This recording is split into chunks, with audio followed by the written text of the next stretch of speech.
Welcome to 97.7 FM and Cityscape. As always, we have an amazing interview here. First of all, I want to welcome everyone that's watching us over our social media, Facebook, Instagram. I want to also welcome everyone that's listening to us over 97.7 FM, the airways, as well as online. So thank you, welcome, and you're going to want to stick around for this one. Today, we have an artist in the studio. I want to introduce Amanda Perrier L. Thank you so welcome much. To the studio. Thank you for inviting me. And so we're going to get some shout outs to Renee and Juan, who are behind the scenes. Thank you. Also to your friend. You want to introduce your friend? Yeah, Alejandra. She goes as Miss Boss Tattoos. Miss Boss. We got to bring her on here on her own show. You do. Here. Yeah, Miss you Boss definitely Tattoos. do. She's down the road from us. She's literally down the road. Maybe like not even a block and a half away from you Right guys. on Main Street. Yeah. So whenever you're done, get some therapy. There you go. Some needle therapy. I have plenty of therapy sessions, as you can see. Fantastic. Well, shout out to her. And we'll we invite her over for an interview. Yeah, definitely. She's a little shy, but just, she's got to, get it through. Yeah, that's right. Well, we have a lot to talk about today, and then we're going to wrap it up with playing some of your music. Right before the show, if you were listening, you got to hear two of her songs, and so we're gonna take it away with the last one. Now, is it a brand new release? It's a brand new release. We've been out about maybe 11 days tops. Fantastic. Yeah. So we'll talk about that now. So, but first of all, tell me a little bit about yourself. Who is Amanda? I'm this Mexican hippie poet. That's what everybody tells me, right? When I go teach at the schools with the kids and stuff, I've gotten all these names, but that's the one that I like the best. Fantastic. Mexican hippie poet is what they call my students at over at PSJ at Buell Central. But it's been crazy. I feel like I was in an industry at first, because I did marketing for a long time, right, for the industry. I felt like I was just like in this bubble. And, sometimes you don't like the bubble that you're in. Mm-hmm. And comfort sometimes drowns us, right? And so I was like, I've always been into writing. I've been writing now 17 years. And so it was just something that I had to reintroduce to myself to be comfortable in that space, to kind of lead that and pave that way for myself. So it was like just kind of playing around a lot at first. Like, can I even do this? Like, come on now, I got expelled 3 times in high school. Can I even write poetry? Like, these are the thoughts that at first I would very much bully myself upon, saying like, hey, no, hombre, like, you can't do this. Like, there's no need for you to even try. Like, who does this nowadays, right? Like, just stick to something normal, right? But I've always been a little abnormal. And so the abnormality was likable and doable. And so here I am. It's been pretty crazy. Fantastic. And so let me set it up. You are an author. You're a poet. Mm-hmm. You are a recording artist, and just an overall artist in general. You're a well-rounded artist all around. I just became that person, like, recently. I think too, like, even when we were doing when I was speaking to the producer, shout outs to Wiz. Oh my God, shout outs to Wiz. He is the kid, the wizard. He's been a friend of mine for more than 20 years. And we used to do the hip hop stuff back in the day, right? And he's in San Antonio, and he's just a genius when it comes to sounds and putting them together and mixing. And it's just, he's a phenomenal person, right? So when I told him the idea, I was like, hey, this is what I'm thinking. Like, the vibe has to be very meditation. I'm an avid birder, and I own 9 parrots myself. So it was more like, I want to be synchronized to who I am now, opposed to who I was. And so I really wanted to be something that very much describes who I am, period, altogether, without even having to describe myself to every single person. It's just it's on the album. It is what it is, right? So it was really cool playing around with like the sounds. Like, he would send me bird sounds and the rooster, el gallo. He said it was so much fun putting it together. It's like a puzzle, you're like, oh my God, one more piece, and then you finally figure it out, and you're just like, oh my God, we did this. Like, we did this. So it's been really interesting. Now, before we got on the air, you were sharing the story about that particular song where you got the gallo sound or sound bite on there. Tell us about that. Man, I literally went to a homie's ranch, and I was like, hey, I was vibing with this gallo sound. I was like, I have to have a gallo. Like, it has to be something raza, something cultura, something that very much represents who I am as a person. If you know me as a person personally, you know that I'm obsessed with that sound. My father, God rest his soul, loved the sound of a gallo. Like, it was just something in our household that was like, hey, let's get it, let's do this. So for us to put that in the last piece of the album, which is called Humankind, it had to be there. Like it almost had to be placed specifically there in Target, the end, because it reminds you that nature awakens you and it gets you prepared. And it's telling you like, hey, this is Mother Earth telling you, wake up, let's go, let's do this. So I had to put the Gallo in there. Shout out to Mr. Gallo. I'm gonna probably have to cut him a check. I don't know, but shout out to the Gallo, right? That's deep. So so are you originally from the Valley?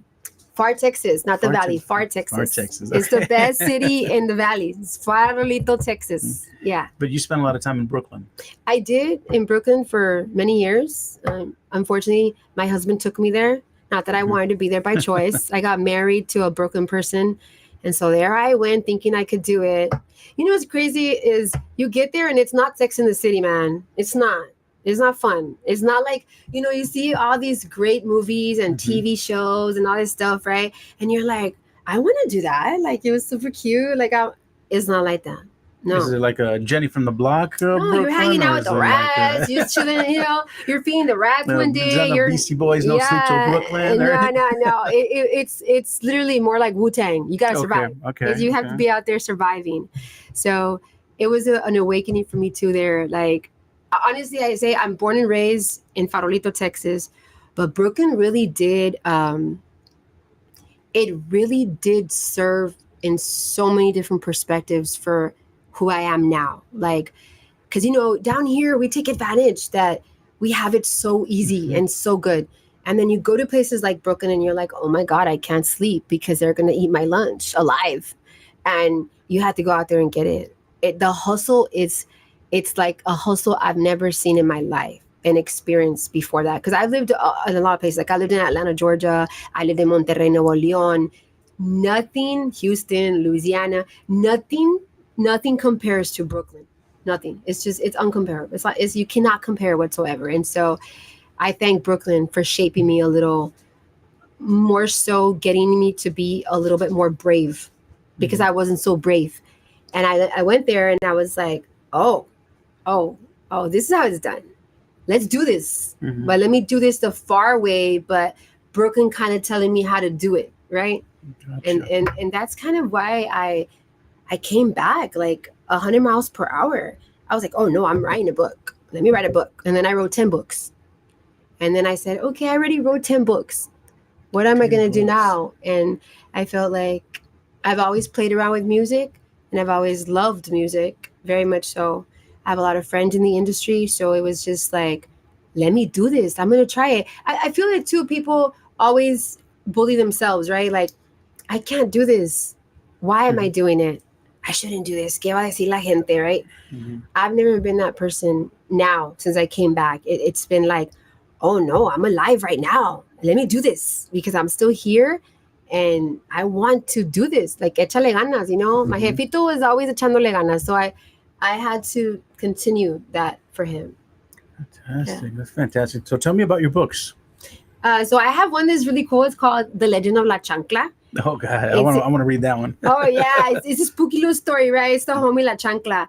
And I actually, every single calendar year on July 14th, which is on my birthday, is the National Day of La Chancla. I went and I did the actual submission and I fought for it. And then they sent me the National Day of Archives sent me the actual, the paperwork and everything. So I own the National Day of La Chancla alongside with the book. And the book was very, I have 10 books, right? But that one stands out because I wrote it in front of my jefita, my mother, right? And she was like, pues yo no le entiendo mucho a lo que haces tú ahí, niña. Like, you need to do something more acá, mexicano. Because all my books were like English. So I was like, what? I don't know. My mom's talking, she's telling me to do something. So I wrote the chancla because I'm like, you know what? I'm going to write a little story about La Chancla because I fear La Chancla. We all fear La Chancla. Oh, yeah. Everybody fears La Chancla, And so it was just so important for me to go and introduce again that symbol that means so much to all of us. That it's not so much that, oh, you're getting beat. It's the discipline, that there was a discipline there. Nowadays, unfortunately, there isn't, right? But back Right. then, you were afraid of these Yeah, that tools, right? respect. Yeah, like what? Yep. What's up? I'm gonna run. Yeah. And so, yeah, the Legend of Chanka is the cutest one that I have out. I think I swear out of all of them, I love that's like my baby, and it's about the homie El Huevo made it into the story too. That's the spiritual healer, and so it's a cute book. Hopefully, you can read it. Yeah. Where can we Yeah. pick up these books? Everything's on Amazon. Some Barnes and Nobles will have the books, but everything is on Amazon. You can go Amazon and get the books. How do we find them? I'll send you the links. I'll put you Okay. links, and you can link it And we'll into share the 'em. We'll share 'em here so you guys definitely can the write 'em links down. for sure. And anybody can go get it. It's really cool. Yeah. Yeah. So before I forget, and we're going to show this a couple of times during this interview, but give me your social media. That way, if someone It's literally my name, Amanda Purrier L. And it's horrible because my husband gave me this horrible last name. I swear. Mine was perfect. It was Solis. But I can't use it. I'm married already. The guy is the guy. So it's Amanda Purrier L, just the way it is. Yeah. On all social media, I'm under the same. Amanda Purrier L. Excellent. Yeah. Fantastic. So now, tell me about your recording career. It just got started. Yeah. And it's delve into it. It's been so interesting. Like, I really salute all the artists out there, giving it out their all, because it's like so many different things. You get bombarded with, like, I thought writing books was bad because you have to do all this stuff, right? Like script writing and all the stuff that you got to do before you publish. But no, this takes it up a notch, because now you have to do like everything by the book and mention everybody that was there and make sure that they have the right information and tag them into that information and input all that info. It's so much information. Like, my brain is not braining today, right? And so it was a process, but each process is a progress. Mhm. And so we finally got that progress that we were seeking, and it's been so much fun. Like, every day I'll hit up my producer, Wiz. I'll be like, hey, look, did you see the streams today? Like, the streams today is going up, it's going up, it's going up. Like, how is this even happening, right? And I got excited. Like, today we hit like 3,900 streams. Fantastic. Which is actually pretty good for just being out like 8-9 days. We're almost at 4,000. Yeah. We have a little goal, but if it doesn't happen, it didn't happen. But we have a goal, and so it's been a fun ride with it. It was just me trying to say, like, hey, I do this. Also, a lot of my friends would be like, when we go to your poetry shows and stuff, we love the way you sound, But when you put the content out on social media, right? Like, I'm always putting out content or whatever with the poetry, it doesn't sound like you, because there's no sound to this content. And it's missing the sound, because I feel like a lot of my friends would tell me, like, we love the poetry, but we can't read the poetry like you read the poetry, Mhm. right? Mhm. There's that disconnection, a heavy disconnection. So I was like, oh, okay, I didn't know this. So then that's how we played around with the idea of an actual album. My friend was like, hey, let's do this. You do it anyway. Like, when you go to the poetry events and stuff, put this on an album. Let's get it done. Let's go. And so I was like, okay, I like to go. So let's go. Mhm. And we did it. That's how it came about. It was really fun. Super Fantastic. interesting. Yeah. And so you've got a song where you collaborate with Bobby Pulido. Yes. Tell me about that. You know what? Bobby is a straightforward individual. And not only straightforward, he's just about his business. Like, he's a beautiful human being, right? And he's not just because he's my friend, but because he's just a beautiful human being. And so he's really honest about it. Like, hey, if it's going to work for me and I feel that I could do this, I'm going to do it. If not, then I'm not going to do something that doesn't represent my brand, right? Or who I am as a person, because he's tejano, like 100%, maybe 1,000%, right? And so I sent him the idea. I sent it to him on WhatsApp, and I was like, hey, I really would love for you to bless this song. But if not, it's cool. Like, I get it. I said, but I had wrote, I actually had invited another person before Bobby, but to do a complete different song. But it wasn't like, it just wasn't a right vibe, right? But then when I sent Bobby the new lyrics for Tejana, he was like, send it to me. So I was like, okay, I sent it to him. And then like a couple of minutes later, he's like, I like this. Mhm. Like, you have my attention. Like, you like this. This is different. I said, yeah, it is different, but you're going to kill this. Like, I know it. It was the way that he does it, right? Like that he harmonizes. I felt that those lyrics were specific for somebody that harmonizes like that. And so I sent it to him. I swear to you, like 2 days later, he was like, "Hey, meet me here at this time at this studio. Let's go, let's work." We went into the studio like a week later, did it. And that was it. Fantastic. That was it. That was a life of Tejana. Yeah, shout out to Bobby Pulido. Hope you're watching. Yeah, Bobby, for sure. He's just an amazing human being, for sure. Everybody, go vote for him. Oh, he's running. Yeah. Okay. Yeah, what is he running for? I'm not going to say because that's not for me to say. Okay. But vote for him. But it's already out. He's already made the announcement that he is running. Yeah. Well, welcome. You know, I know that our studio. Welcome. You have a home here in our humble little studios. You know, if you're watching, come on over. Yeah, for sure. He will too. He would. He's that guy. That's how he is. Yeah. So, and I know you're gonna get a chance to hear that song. We're gonna play it. Oh, great. Here, as soon as we wrap up the show, we're gonna wrap up with that particular song. Right. Everybody, tell me your input. Let me know like what you guys feel about the song. It's very Tejana. It's all about the cultura and being from Texas and the South Texas roots. And so, definitely something. Everybody's been telling me it's very different. Opposed to anything else that they've heard. So, but that's a good thing. Mm-hmm. I wanted it to be something not like everybody else had going on. So we got to the point. And where can they hear your music? Everywhere. We're on Tidal, Spotify, Apple Music, iHeartMusic. Everywhere you hear it, we're there. And they're on all digital platforms. For those of you that are just joining us, how can they find your music? Under what name? Amanda Puryear L. The beautiful, long, biblical name there. Amanda Puryear L. Fantastic. So now tell me a little bit, because we were sharing today, or this month actually is Autism Awareness Month. Yeah. So we want to give a shout out to all those folks, the moms, the parents, the kids, everyone that is struggling with this I guess symptom, I guess we want to call it. And so we were just chatting a little bit about it, and so we just want to encourage you to just to keep searching and keep trying to find I guess I don't want to say solution, because we just want to find a better way of helping those who are possibly need that little extra help, a little extra push. So. Also, you're not alone. Like a lot of people don't get the support. Like, for example, like even me, like when I go out with my child has autism, he's 6. And when we go to certain places have potential for him to very much kind of fall like into like a bad place. Like there's certain noise levels that he doesn't like. He doesn't like touching sand. Like there's certain things that kind of trigger him not wanting to be where we're at for whatever reason it is, right? So it's crucial for people to especially like, we understand each other in reference to this spectrum that we still don't really know what exactly it is and what triggers certain situations. But I see it like this. I see it like I have anxiety, right? And so I was diagnosed back in New York, and we don't really know what nothing is.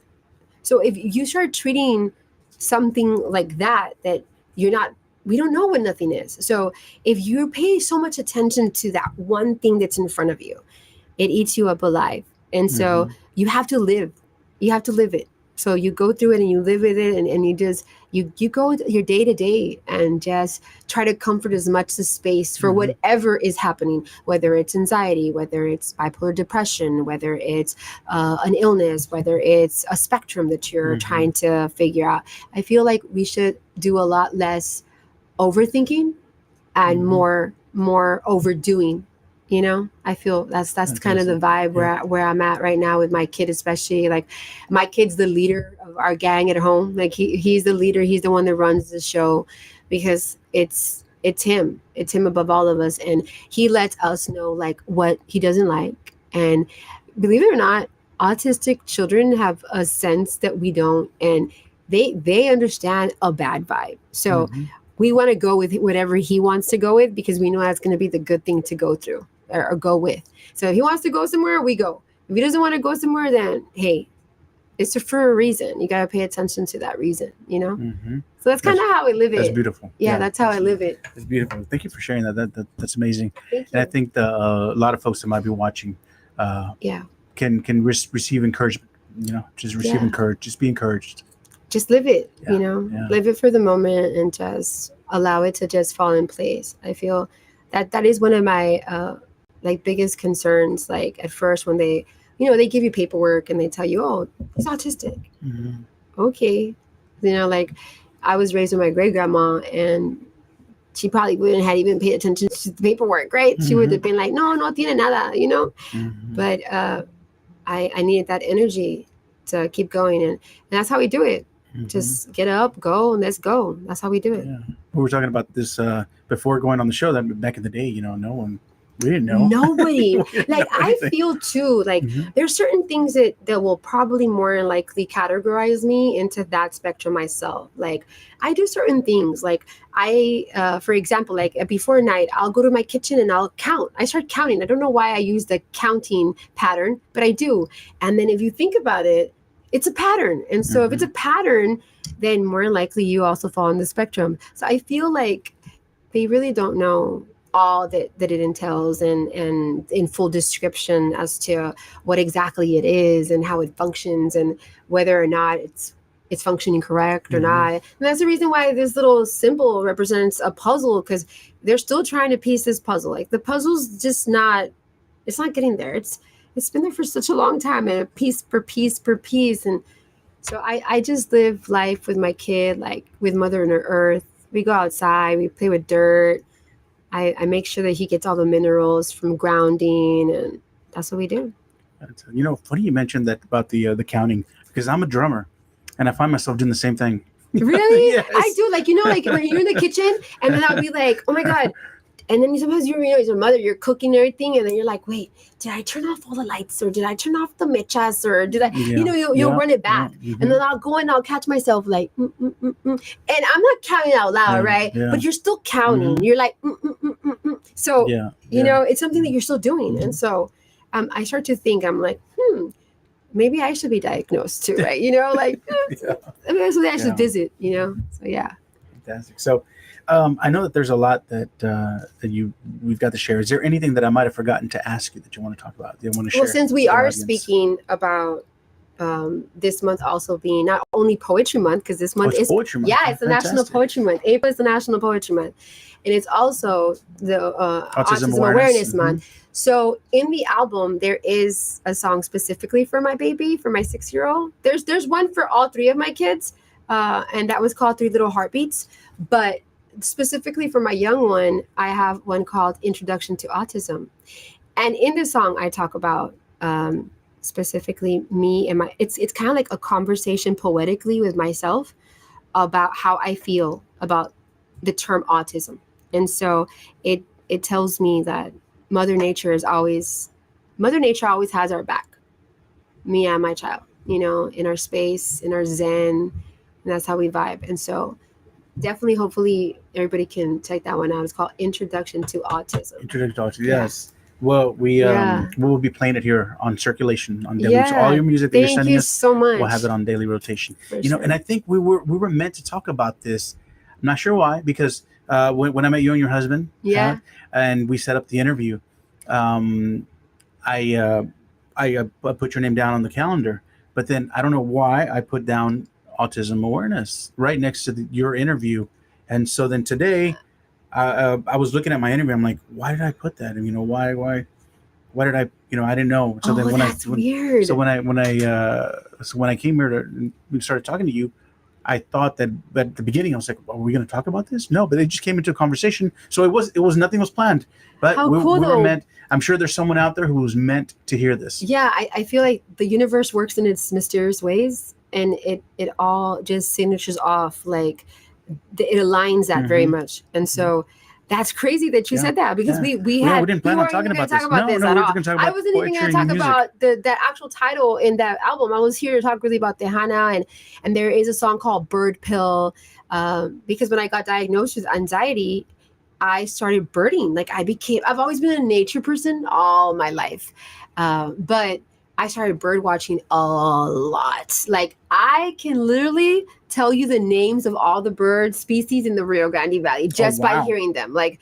I'll be like, oh, there's a warbler nearby, or oh, there's a cardinal, or oh, I hear a green jay, or like, I'll start naming all of these and I feed them. I literally go through 40 to 50 pounds a week of outdoor bird feed in my house. I have 27 feeders in my house. And so, and then I own 9 parrots. So the song is called Bird Pill. Mhm. And it talks about also how I give myself that daily dosage of a bird pill because they want to medicate you, and I don't want to be medicated. That's right. Especially more so because I have a child who very much needs of me, like more than ever. And so I want to not get medicated. And so it's called Bird Pill. And it features my really good friend, Elsha. He's from Orlando, Florida. And he just blessed that record. We had been wanting to work together previously. And when he said, when I sent him the Bird Pill record, he was like, oh, this is fire. Like, this is something different. And I've never done that. And he loves poetry too. So he was just like, this is what I've been looking for, this poetry. So I was like, okay, can you do this? And he was like, I'm on it. I was like, yes, thank you. So shout outs to Elsha from Orlando. Super, super, super talented guy. Super talented. Right, shout out. Hope you're watching. Yeah. So this is fantastic. Before we wrap up, is there anything I might have forgotten to talk about that you want to mention? No. You want to mention your social media again? It's under Amanda Perrier. That's what it's under. Shout outs to all the people that wake up every morning and do it. Because every morning is a new opportunity for all of us. And so we got to go get it. And that's how it is. That's right. Yeah. Words of that was going to be my last one. Words of encouragement to anyone wanting to get into the industry, wanting to write poetry, wanting to write music. I'm going to be honest. I'm not a human person. Like, I don't really hang out with humans. I know it sounds horrible, but it is what it is. I hang out with birds all day. And so only a couple of humans, like my girl here, Alex, right? I always hang out with her because we're really, really close. But I don't know. It's like, for me, birds is just, it's like heaven sent, right? Also, I feel like it's the closest thing I have to heaven and my dad is birds. And so I hang out with them all day. But I'll tell you this. I recently joined a gang. When I was a kid, I was in gangs. I was a bad kid, whatever, right? But I joined this poetry gang now. It's called the South Texas Women's Poetry Society. Shout outs to them. I love them. Like, I don't even know what I would do to function with all these events that we got going on, especially Poetry Month going on right now. The Rio Grande Valley Poetry Festival is happening next week. So it's just like a lot going on. But for the first time ever, like if you want to do something in the space that you're very much leaning towards, do it with like-minded human beings because you need that. Like we all have friends, we all have family, but if you have family and friends that are just going to frown upon and put you down on, then there's no reason for you to really talk about what you really want to do with people that are not like-minded like you. And so I very much have created a space and now where I'm very comfortable in just rhyming and doing rhymes and poetry and being out there in the poetry crew.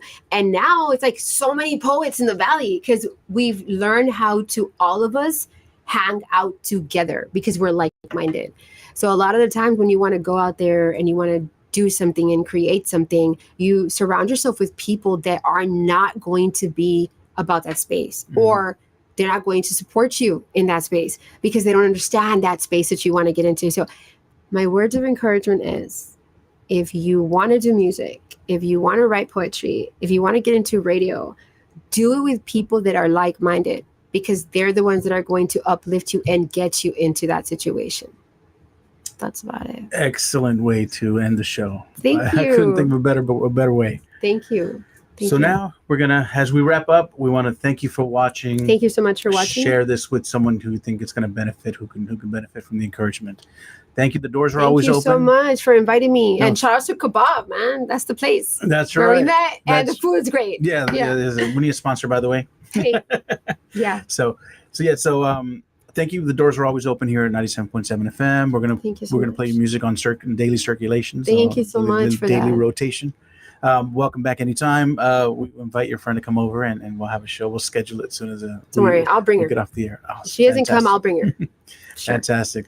Once again, thank you to Renee and Juan in the back. Thank you guys. Magic. and everyone else at home watching and listening to us. Keep listening to 97.7 FM, The City. The city. Thank you.